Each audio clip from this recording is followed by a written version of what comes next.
Hi friends, welcome to మన Bommarillu. Upcoming రివ్యూలోకి వెళ్ళిపోదాం. రుద్ర గంగని డిశ్చార్జ్ చేసి తన ఇంటికి తీసుకువెళ్తాడు. ఇదంతా చూస్తున్న వీరు అండ్ ఇషిక చాలా అంటే చాలా కోపంతో రగిలిపోతూ కావాలనే విజయేంద్ర మైన్ని పొల్యూట్ చేయడానికి ట్రై చేస్తూ ఉంటారు.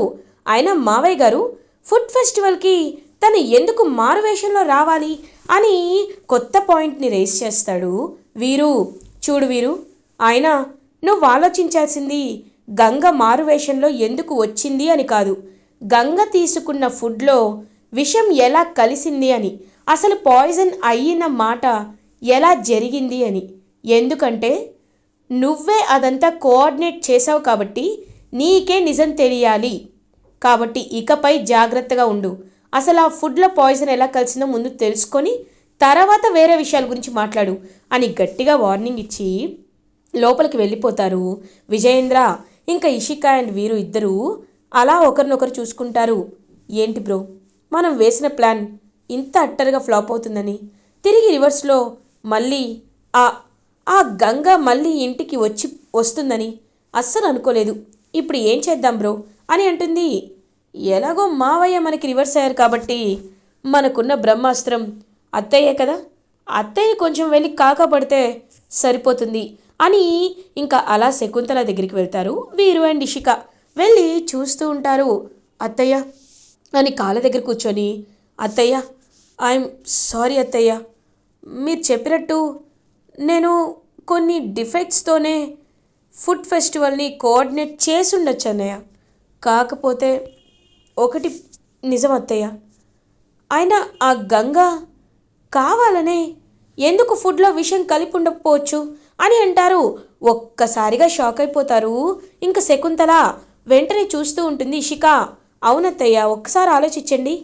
ఫుడ్ పాయిజన్ అయ్యింది అనే విషయం ఒక్క గంగకి తప్ప ఎవ్వరికీ తెలీదు. మళ్ళీ ఆ ఫుడ్ని తయారు చేసింది కూడా గంగే. అలాంటప్పుడు కావాలనే మన ఇంటికి రావడానికి గంగ ఇలా ప్లాన్ చేసింది అని మనం ఎందుకు అనుకోకూడదు అత్తయ్య? ఇదంతా ఆవిడ గారి స్కెచ్ అయి ఉండొచ్చు కదా అని అంటుంది ఇషిక. ఆలోచనలో పడుతుంది.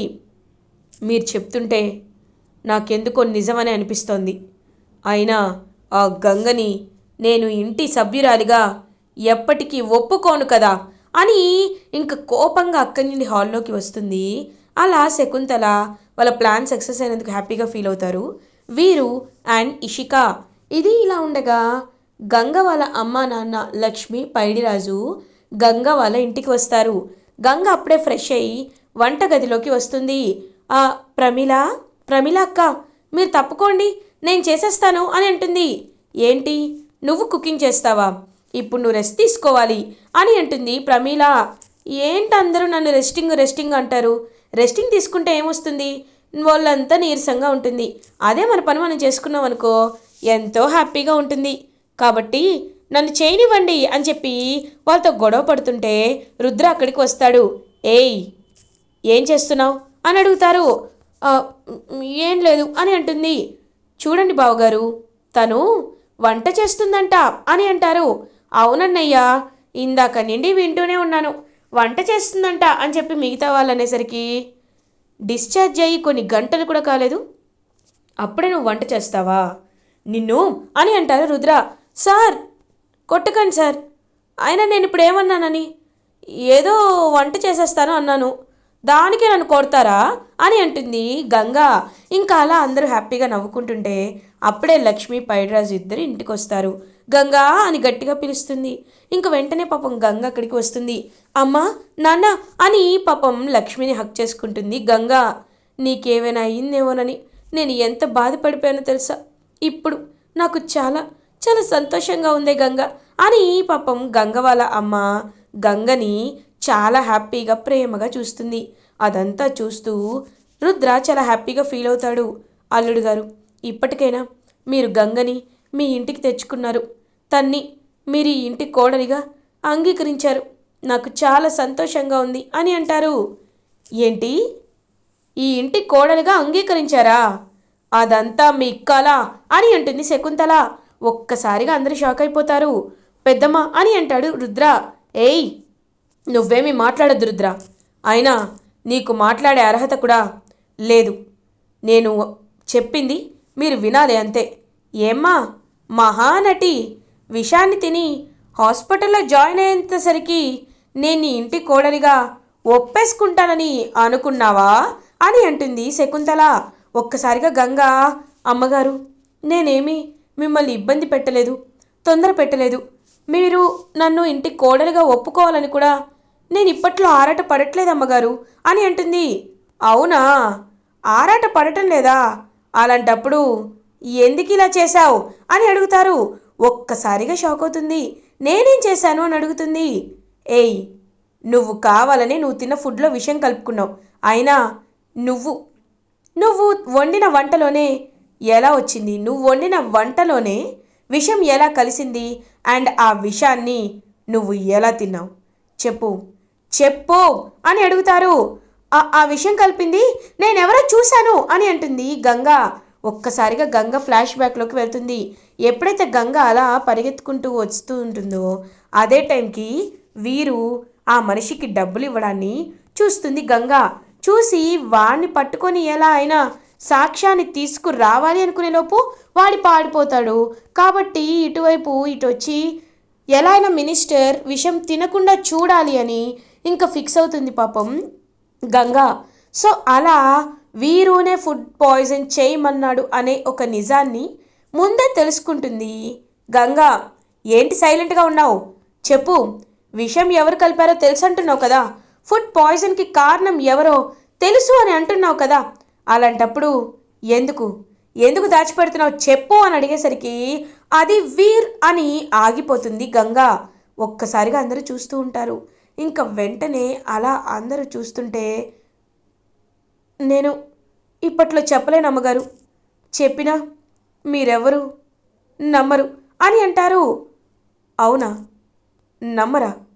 సరే, ఇలాగే అబద్ధాలు చెప్పుకొని ఎన్నాళ్ళు బ్రతుకుతావో అన్నాళ్ళు బ్రతుక్కో, నాకేమీ ప్రాబ్లం లేదు.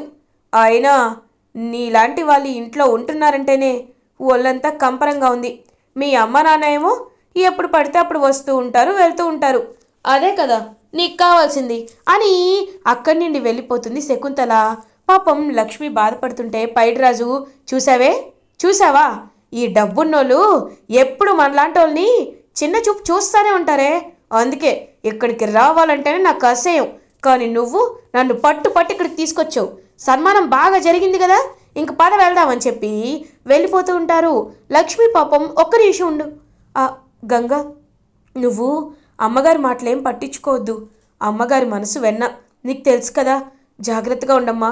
అల్లుడు గారు, మా అమ్మాయిని జాగ్రత్తగా చూసుకోండి అని చెప్పి పాపం అక్కడి నుండి వెళ్ళిపోతుంది లక్ష్మి. ఇంకా అలా గంగా అయితే వీరు అండ్ ఇషిక దగ్గరికి వస్తుంది. హలో, ఏంటి చాలా కూలింగ్ అయిపోతున్నట్టున్నారు అని అడుగుతుంది. నువ్వు నా గురించి నిజాన్ని బయట పెట్టాలనుకున్నావా ఏంటి? నువ్వు ఎప్పటికీ ఆ పని చేయలేవు అని అంటారు. ఓహో, మీపై జాలేసో లేకపోతే మీరంటే భయం వేసో నేను నిజాన్ని బయట పెట్టలేదనుకున్నారా వీరు అన్నయ్య అని అంటుంది గంగా. ఒక్కసారిగా వీరు షాక్ అయిపోతాడు. అంటే నువ్వు ఎందుకు మరి నిజాన్ని బయట పెట్టలేదు అని అడుగుతాడు వీరు. ఎందుకంటే నా దగ్గర సరైన సాక్ష్యం లేదు కాబట్టి. సరైన సాక్ష్యం లేకుండా మీపై నిందలు వేస్తే రుద్ర సార్ ఫీల్ అవుతారు, అమ్మగారు కూడా ఫీల్ అవుతారు. కాబట్టి అమ్మగారికి ఖచ్చితంగా సరైన సాక్ష్యం ఉంటేనే నీ గురించి నిజం చెప్పాలని నేను ఫిక్సింగ్ అయ్యాను. కాబట్టే నిజాన్ని దాచిపెట్టాను. కానీ ఏదో ఒక రోజు నాకు సాక్ష్యం దొరుకుతుంది కదా, ఆ సాక్ష్యం దొరికిన రోజు ఖచ్చితంగా మీ గురించి బయట పెడతాను. రుద్ర సార్ చేతిలో మీ చావు ఎలా ఉంటుందో నేను తప్పకుండా చూస్తాను అని గట్టిగా చెప్తుంది గంగా. ఒక్కసారిగా వీరు అలా చూస్తూ, అదంతా నీ కల, ఎప్పటికీ నువ్వు మమ్మల్ని పట్టుకోలేవు, మేము తప్పు చేశావని మా రుద్రబావ ముందు ఎప్పటికీ నువ్వు నిరూపించలేవు అని అంటారు. చూద్దాం, 1000 గొడ్లు తిన్న రాబందు కూడా ఒక్క గాలివానకి చచ్చిపోతుంది అని చెప్తూ ఉంటారు. అలా ఖచ్చితంగా నేను నీ జీవితంలోకి గాలి వాననై వచ్చి నిన్ను చంపుతా అని గట్టిగా చెప్తుంది గంగా. గంగ ఇచ్చిన వార్నింగ్కి ఒక్కసారిగా భయపడతారు ఇషిక అండ్ వీరు. ఇది ఇలా ఉండగా రుద్ర అటు ఇటు తిరుగుతూ ఆలోచిస్తూ ఉంటాడు. గంగ విషయంలో ఎలా అయినా తన్ని మంచి ఛాంపియన్ని చేయాలి. అలా చేయాలి అంటే నేను తనకి ఎక్కువగా ప్రాక్టీస్ అయ్యేలా చేయాలి. కానీ తన అకాడమీకి వస్తుంటే ప్రాక్టీస్ చేయలేకపోతుంది. కాబట్టి తనకి బలమైన ఫుడ్ పెట్టాలి అని ఇంకా నట్స్ ఫ్రూట్స్ అవన్నీ తీసుకొస్తాడు. ప్రోటీన్ ఐటమ్స్ అయితే తీసుకొస్తాడు. హ్యాపీగా గంగ దగ్గరికి రుద్ర. గంగ, సార్ ఏంటి, నాకు బాగా ఆకలేస్తుంది, నేను వెళ్ళి అని అనేసరికి ఆగు, ఆకలేస్తుంది కదా ఇవి తిను అని అంటారు. ఏం సార్ ఇవి? ఇవా జీడిపప్పులు పిస్తా పప్పులు? ఇవి నా వల్ల కాదు సార్, కమ్మగా చక్కగా పప్పు వేసుకొని అన్నం తింటాను అని అంటుంది. అలా వేసుకొని తింటే నువ్వు ఆంటీలా తయారవుతావు. అప్పుడు బాక్సింగ్ ఛాంపియన్ కాదు, అందరూ ఆంటీ అని పిలుస్తారు. కాబట్టి నీ బాడీ ముందు డైట్లో ఉండాలి. అలా ఉంటేనే, బాడీ ఫిట్గా ఉంటేనే నువ్వు బాక్సింగ్ హ్యాపీగా చేయగలవు అని అంటారు. అలా అంటారేంటి సార్, నోటిని కట్టేసుకోమంటారా అని అంటారు. అక్కర్లేదు, వీటిని ఒక్కరోజు తిను, తర్వాత నీకే అలవాటైపోతుంది, తిను అని అంటారు. లేదు సార్ నేను తినలేనని వెళ్ళబోతుంటే ఇంకా గట్టిగా తను చేపట్టుకుంటాడనమాట గంగ చేయి రుద్ర. ఒక్కసారిగా గంగ షాక్ అయిపోతుంది. వెంటనే ఇంక రుద్ర గట్టిగా గంగని కూర్చోపెట్టి తిననంటావా, తిను అని చెప్పి తనే బలవంతంగా గంగకి ప్రేమగా తినిపిస్తూ ఉంటాడు. ఒక్కసారిగా గంగ రుద్ర వైపు పాపం చాలా ప్రేమగా చూస్తుంది. ఏంటి అలా చూస్తున్నావు అని అంటారు. ఏం లేదు సార్, చిన్నప్పటి నుండి నాకు ఇలాగే నేను మారం చేసినప్పుడల్లా మా అమ్మ భోజనం తినిపిస్తుంది. మా నాన్న నాకు ఎప్పుడూ తినిపించలేదు. కానీ ఇప్పుడు వాళ్ళిద్దరి తర్వాత మీరే నాకు ఇలా ప్రేమగా భోజనాన్ని వీటిని తినిపిస్తున్నారు. మిమ్మల్ని చూస్తుంటే నాకు ఎలా అర్థం చేసుకోవాలో అర్థం కావట్లేదు సార్ అని అంటుంది గంగా. ఇంక రుద్ర గంగా వైపు చూస్తూ ఏమీ మాట్లాడకుండా అక్కడి నుండి వెళ్ళిపోతాడు.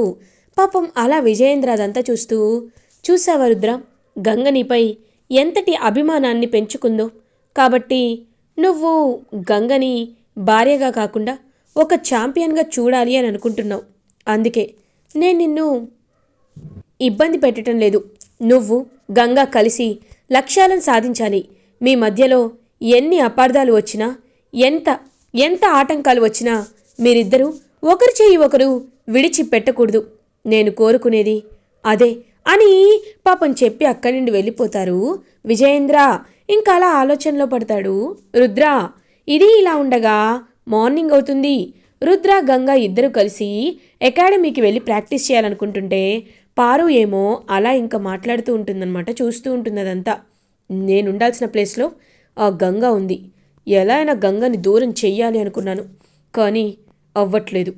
ఇప్పుడు ఏం చేయాలి ఛ అని చాలా ఇరిటేటింగ్గా ఫీల్ అవుతుంది. అలా ఇంకా గంగ అప్పుడే రుద్ర గంగతో గేమ్ ప్రాక్టీస్ చేస్తూ ఇంకా అలా పారు వైపు చూస్తాడు. పారు వైపు చూసి ఇక్కడికి పారు వచ్చిందేంటి? అవును, నిన్న ఫుడ్ ఫెస్టివల్లో విషం కలిపింది ఒకవేళ పారు అవుతుందా? పారు అయ్యే ఛాన్స్ ఉందా అని ఆలోచిస్తూ ఉంటాడు రుద్ర. ఇంకా పారు అలా అక్కడి నుండి వెళ్ళిపోగానే పారుని ఫాలో అవుతాడనమాట రుద్ర. ఫాలో అయ్యి వెళ్ళగానే పారు దగ్గరికి ఇంకా తన మనిషి వస్తాడు, ప్రకాష్ వస్తాడు. మేడం మీరు నన్ను పిలిపించారు అని అంటారు. అవును, చూడు ఎంతో కష్టపడి ప్లాన్ చేసి ఆ గంగ ఇంట్లో ట్రైపాయిడ్ని సెట్ చేశాను. కానీ ఆ గంగ అవలీలగా అన్నీ దాటుకొని వచ్చేస్తుంది. ఈసారి మాత్రం గంగ ప్రాణాలనే మనం తీసేయాలి అని అంటుంది పారు. మేడం ప్రాణం తీయడం అంటే కాస్త కష్టం కదా మేడం అని అంటారు.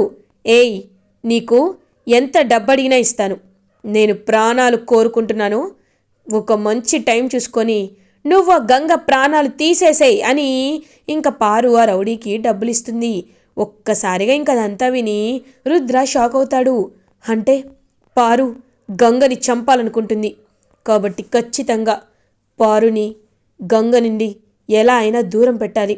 పారు గంగని ఏమీ చేయకుండా నేనే గంగని కంటికి రెప్పలా కాపాడుకోవాలి అని అప్పటి నుండి గంగని కంటికి రెప్పలా కాపాడుకొని పారుపై పోలీస్ కంప్లైంట్ని ఇస్తాడనమాట రుద్ర. ఇంకా పారు తన ప్లాన్ని రుద్ర కనిపెట్టేశాడని తెలుసుకొని చాలా అంటే చాలా ఇరిటేటింగ్గా ఫీల్ అవుతుంది. అండ్ రుద్ర మాత్రం గంగని కంటికి రెప్పలా చూసుకుంటాడు. ఇలా ఎపిసోడ్ ఎండ్ అవుతుంది. ఫర్దర్ ఎపిసోడ్ రివ్యూస్ ముందుగా మీకు కావాలి అనుకుంటే మా ఛానల్ని సబ్స్క్రైబ్ చేసుకోండి. Thanks for watching.